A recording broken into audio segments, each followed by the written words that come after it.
যদি তৃণমূল সরকার আবার জিত তাহলে তৃণমূলই থাকতাম আর কি করতাম? ম্যাডাম ভালো বলেছেন তো। ম্যাডাম রচনা ব্যানার্জি এখন MP. Oh sorry sorry sorry, আরবানা ম্যাডাম, কারণ আপনি তো আরবানাকে ঘিরে আপনার নিজেকে স্ট্র্যাটিফাই করেন সোসাইটিতে। সামাজিকভাবে আপনার যে উত্তরণ হয়েছে ওটা আরবানার জন্য। মাঝে মাঝে কুইন্টালের গল্প আপনি করেছেন, আপনি মাঝে মাঝে কিন্তু লোক হাসিয়ে ফেলছেন। এটা কিন্তু আপনার একটা ক্যালিবার বলবো, আপনার ক্ষমতা বলবো। আপনি বলে দিলেন, সত্যি কথাটাই মুখ থেকে বেরিয়ে গেল যে তৃণমূল যদি পাওয়ারে থাকতো, এই নির্বাচনে জিততে পারতো, তাহলে আপনি তৃণমূলেই থাকতেন। তৃণমূল করছেন না কারণ তৃণমূল এখন বিরোধী আসনে বসেছে। এই রকম কমেন্ট করে লুজ ক্যানন হয়ে আপনি কিন্তু কমেডিয়ান হয়ে যাচ্ছেন। মানে আপনার কথাগুলো কিন্তু কমেডিয়ানরা বলে, বা একটা কমেডি শো হচ্ছে।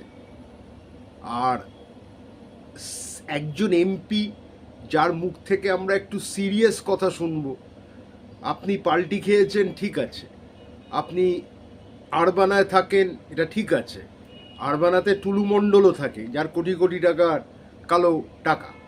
তো আপনার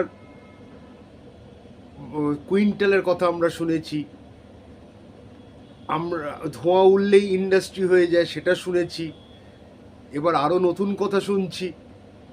আমরা কিন্তু বলতে পারেন আমরা কিন্তু আমাদের অড আওয়ারগুলোতে আপনার কথাগুলো শুনলে আমরা বেশ ভালো কাটবে, আনন্দে কাটবে। আরও কিছু বলতে থাকুন, তাহলে কিন্তু আমরা অনেক বেশি এই সমাজে এমনি তো একটা মানে কেওটিক, মানে একটা কেওস চলছে। এই কেওটিক সিচুয়েশন থেকে আপনি এরকম কমেন্ট করলে আমরা বেশ খুশি হই, আনন্দ হয়, হাসি পায়। একজন এমপির না আর একটু সিরিয়াসলি বক্তব্য রাখা উচিত। You are a public representative, you are representing a constituency, your thoughts should be serious.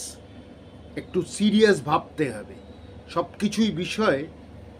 যা খুশি বললে চলে এলাম, হ্যাঁ তবে সত্যিটা আপনি বলে ফেলেছেন, এটা অজান্তে না জেনে এটা বলে ফেলেছেন যে তৃণমূল থাকলে আপনি থাকতেন। কারণ পাওয়ার যেখানে আছে আপনারা আর্ক লাইটস পেতেন, আপনারা আরও বেশি পাবলিসিটি পেতেন, আপনারা যে মঞ্চেই যেতেন সেটা আলোকিত করতেন। ক্যালিবার কতটুকু আছে আমি জানি না আপনার, মানে যা কথা বলেছেন তাতে ইট রেইজেস ডাউটস অ্যান্ড কনসার্নস।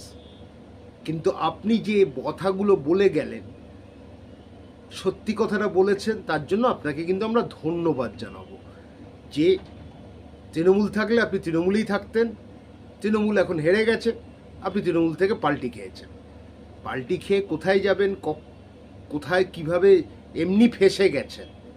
যাক, দিদি নাম্বার ওয়ানের চাকরি না হয় আপনার গেছে, কিন্তু আপনার কিন্তু একটা বিষয় বলবো, আপনার একটা কমেডি শো করুন, তাতে কিন্তু মানুষ হাসবে। এই দুঃখ বেদনার চিন্তা থেকে মানুষ কিন্তু কিছুটা মুক্ত হবে, এটা নিয়ে সন্দেহ।